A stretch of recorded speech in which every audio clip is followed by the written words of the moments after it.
How you doing, folks? It's Wardy here, and we're breaking down the latest news in Mets land. As we touched on just around 48 hours ago, how the Mets have made some more depth signings for guys that will compete for roster spots in 2025, starting in spring training. They're doing that yet again, this time signing Joey Meneses, former Washington Nationals first baseman slash DH. So in today's show, we're going to deep dive everything that you guys and gals need to know on Joey and his game, his potential impact, if at all, for the Mets heading into spring training upcoming next season, and a couple relievers that the Mets sign, including one today by the name of Hobie Harris. From there, we're going to get into Francisco Lindor and the MVP results, my reaction as a Mets fan, and my further thoughts on our MVP and Mr. Smile himself. Thank you guys so much for smashing that like and subscribe button as you first chime in. Let us know your initial reactions to all the news in the comments down below before we deep dive it. And without further ado, this one, everybody, let's start off with the Joey Meneses news. First broken from John Heyman of the New York Post over the past hour or so. My apologies, that was a graphic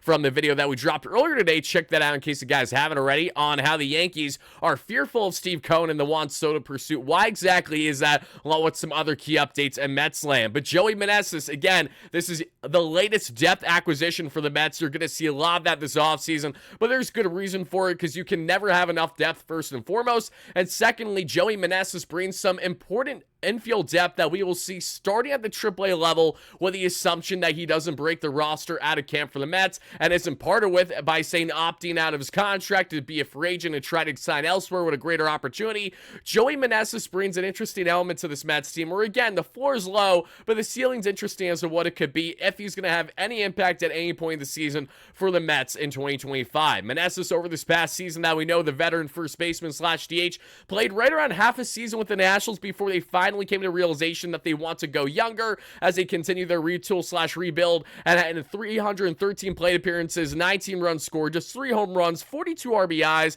a 231, 291, 302 clip. But mind you, Joey's just a year removed from having back-to-back seasons of at least 13 home runs, and was known for that high contact ability, and certainly a hitter that can go gap to gap. Not at all known for his defense in Joey Meneses, but as us Mets fans know very well, he can certainly barrel one big time and has done that plenty against the Mets in his short stint at their major league level. When we look over his past couple years as well, he posted in his first year in the bigs a really impressive 164 on the OPS plus, right around WRC plus, so right around 64% better than the average batter in baseball. Then dropped to league average in 2023, as we saw again a breakout season in his rookie year, where again teams had no clue how to approach this guy as a 30-year-old rookie, similar to a guy in Yadiel Hernandez, for my Nationals fans that remember, another late blooming guy that they called up in his late 20s, early 30s, and had some solid years in DC. This time with a 324 average, a 367 on base percentage, and a whopping 563 slug for a 158 WRC plus, I should say. And then right around 100 WRC plus a year later with a 275, 321, 401 clip. Simply put, the Mets are going to have this depth stored in AAA with the assumption that he doesn't break the team out of camp. He'll look to impress in spring training, obviously, and it'd be a nice formidable backup option. And with the uncertainty to one Pete Alonso, should the Mets say go for a more stopgap short-term option there at the position in the scenario where Alonso walks because they bring in Juan Soto, or maybe they still lose out on Alonso even if they lose out on Soto. Not that I wish or hope that happens, but you never know at the end of the day how things are going to play out in this free agent market. So with that uncertainty, you can never have enough depth in that position in particular. So if Meneses needs to be called upon at any point because of injury, or just for the sake of having a quick bat for a very short stint, even for say a doubleheader or whatever it might be, as that extra man, Meneses gives you that availability as another MLBS player that the Mets can call upon right away in a pinch. Similar to what we just saw with the Rafael Ortega signing a couple days ago, similar to the Ben Gamels of the world, the DJ Stewarts to a higher degree,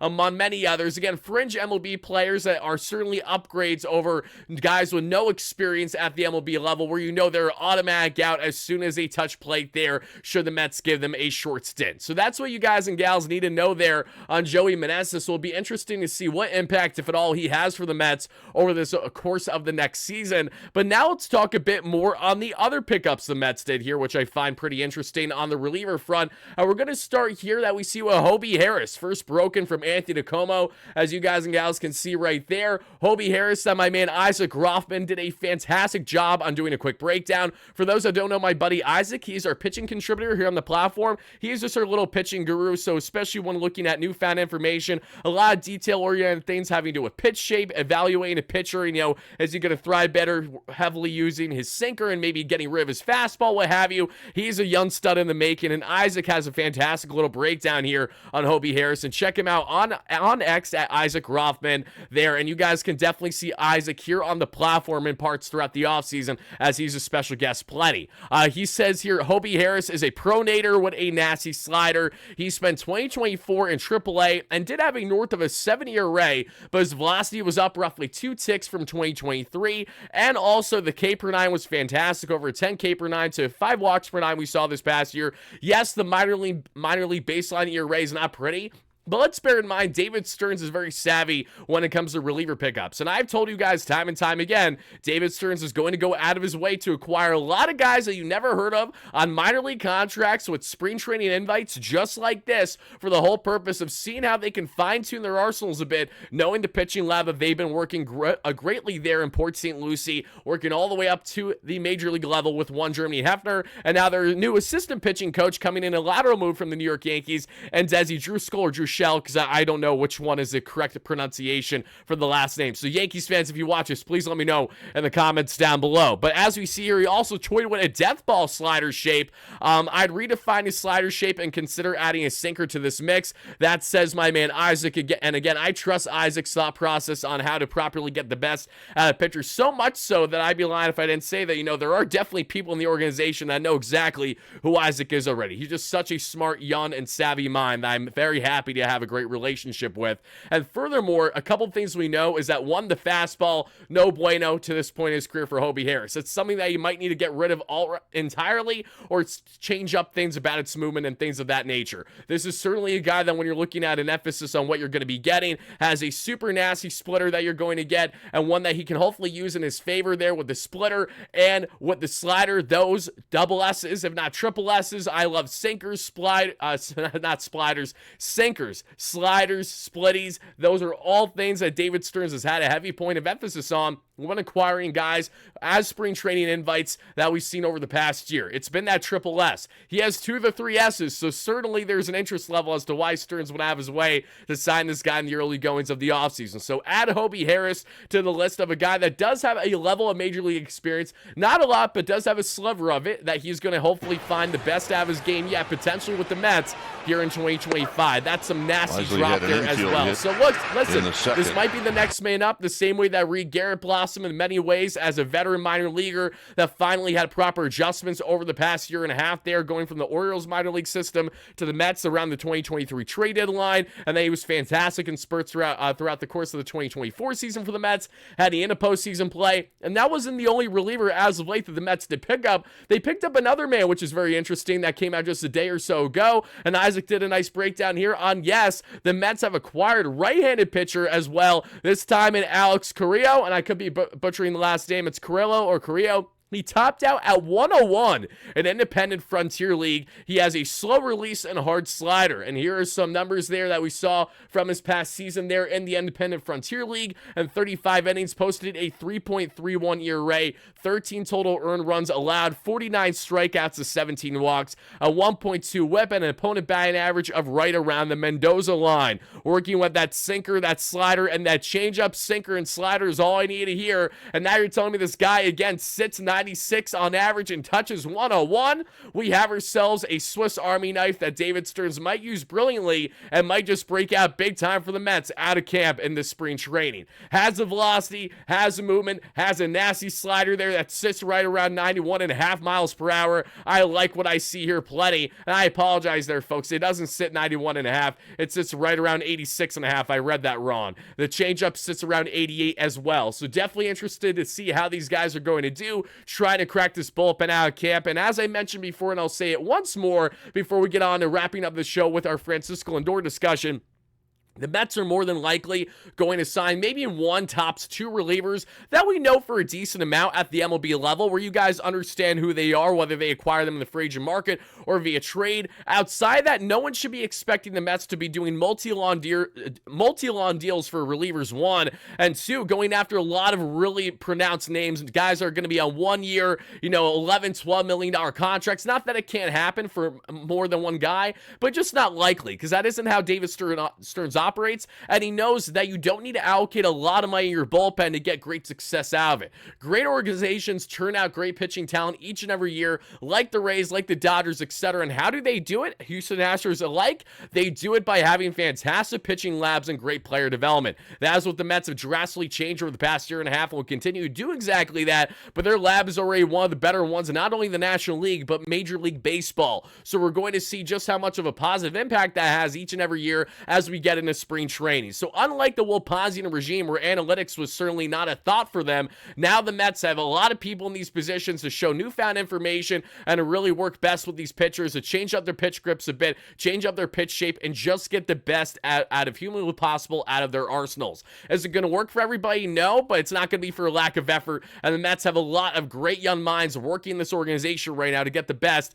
out of these young and inexpensive pitchers, and then hopefully blossoming into becoming more expensive and more lucrative pitchers to then hit the free agent market in years going forward, either then to then come back to the Mets, or the Mets can say, okay, go get your bag, we're going to go out and get the next guy now that we're going to turn out ourselves in this organization. Great stuff is happening in Queens, and that is the latest on the Mets reliever front in which they have acquired. So let's get on to the news, which certainly is not, unfortunately, is not surprising, but is still disappointing nonetheless, and that is Francisco Lindor finished second in the 2024 NL MVP voting, earning 23 second-place votes and 7 third-place votes. First and foremost, congratulations to Shohei Ohtani on winning MVP, just like we saw there with Aaron Judge. Not surprising whatsoever. Ohtani with the 50-50 plus season. Lindor, while he was leading the way for a long period of time throughout all summer and wins above replacement on overall WAR, value of a player because of his elite defense as well. Lindor's injury down the stretch in the season ultimately was his demise, which allowed Ohtani to catch up. And Ohtani, even though that they exclude playoff performance, we know what he did, and he played the last couple of games of the World Series without even having one side of his shoulder working. So yes, there were a lot of things that Ohtani did that was impressive, which is why he's a $700 million man, and he deserves all that credit, rightfully so. Separating that, now we have to talk about how Francisco Lindor was without question still our unsung hero and our unsung captain. Francisco Lindor, what he did this past season was among the best in his career. You could rightfully say this was the best overall season of Lindor's career there at the age of 30, with 33 home runs, 107 runs scored, 91 RBIs, 29 stolen bags, a 274 average, a 344 on base percentage, a 500 slug for a 137 WRC plus, a roughly 8 WAR players. So Lindor himself accounted for roughly 8 wins himself in the 2024 season. That matched his also second best season, or if not his first best. So you can make the argument from the 2018 year there with the Cleveland Guardians, at the time Indians, where he had 38 home runs, 129 runs scored, 92 RBIs, and 25 stolen bags, a 277, 352, 519 clip, but a 132 WRC plus with 5 points less than what he had here in his age 30 season. So Lindor, again, he's aging like a fine wine right now.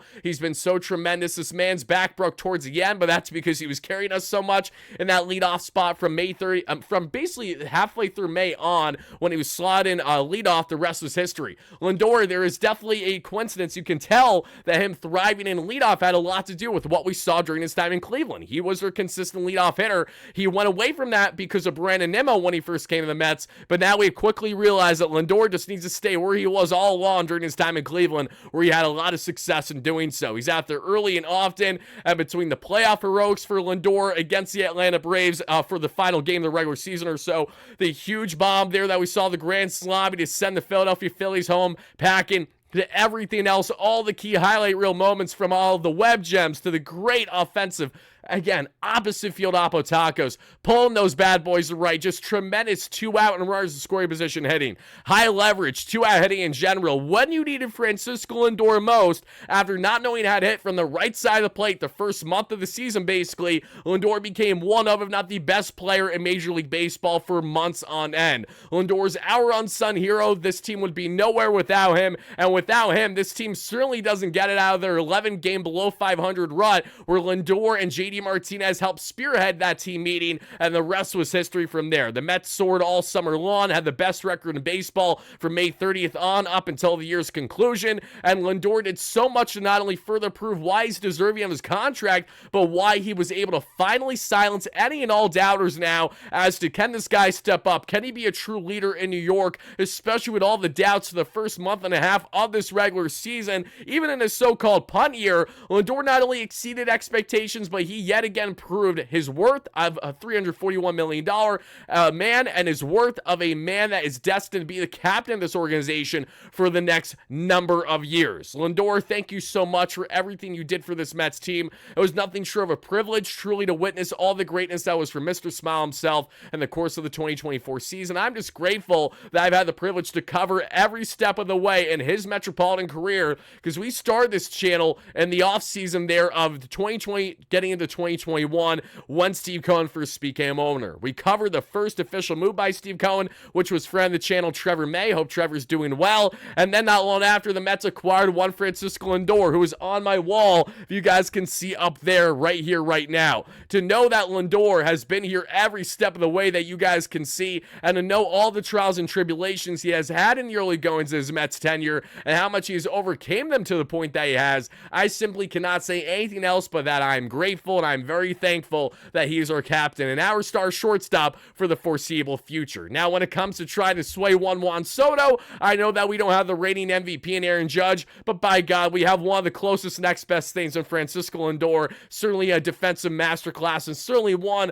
unlike one MVP in Mr. Aaron Judge, that actually knows how to step up fairly consistently in postseason play, especially when you need to most in some do-or-die games. Guys and gals, that is going to do it for our video. I want to thank you all so much for watching. Let us know your key takeaways in the comments down below on the latest pickups for the Mets and Joey Meneses and those couple relievers that we touched on, and make sure you guys stay tuned for more consistent coverage on all things Mets all offseason long. Juan Soto updates to a T till he makes his decision. We're going to have more breakdowns coming on the channel as well for different fits for the Mets, more on the rotation front. We're going to highlight some pitchers that we haven't talked about to as much great length to this point, some relievers that we haven't touched on too much on, and maybe even some bats that we haven't highlighted at this point that we're going to cover more over the next week plus heading into Thanksgiving. Thank you guys again for watching. Francisco Lindor, you might not be the official MVP, but there's no doubting that you are without question our MVP. I'll see you guys again real soon. Peace out, everybody.